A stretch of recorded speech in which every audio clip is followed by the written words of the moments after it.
मैं आपसे कहना चाहती हूं कि मणिपुर जल रहा है, महिलाएं निर्वस्त्र गिरी जा रही हैं, वहीं केन बेतवा प्रोजेक्ट का विरोध महिला इसी देश की आधी आबादी चिताओं पे बैठकर कर रही है। इसी देश में महिला पहलवान सड़कों पर प्रदर्शन कर रही थी। इसी देश में एलपी सिलेंडर की कीमतें बढ़ते हुए, एलपी सिलेंडर की मांग बढ़ते हुए समस्त मजदूर अपने प्रदेशों को पलायन करने को मजबूर हैं। लेकिन अगर आप देखेंगे गौर से तो इन तमाम घटनाक्रम के बीच में हमारे देश का प्रधान सेवक गांधी जी के बंदर बने बैठे हुए हैं। वो कहीं झालमुरी खा रहे हैं तो कहीं फोटोग्राफी कर रहे हैं, कहीं बच्चों के साथ फुटबॉल खेल रहे हैं। ये कैसा प्रधान सेवक है इस देश का जिसकी पॉलिटिकल पिकनिक खत्म ही नहीं हो रही है।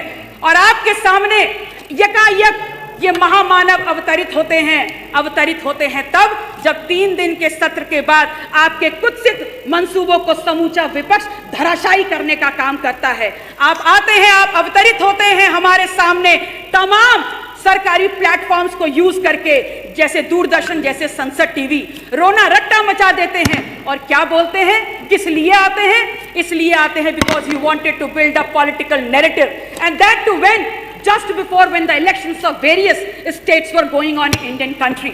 आप एक बार आपने पुनः अपने सोच, अपने कर्तव्यों के द्वारा, अपने क्रियान्वयन के द्वारा इस बात को स्थापित कर दिया कि आपने हमेशा संवाद के ऊपर विभाजन को चुना है। आपने इस बात को स्थापित कर दिया कि आपने हमेशा अपनी अकाउंटेबिलिटी के ऊपर आपने चुप्पी को सुना है।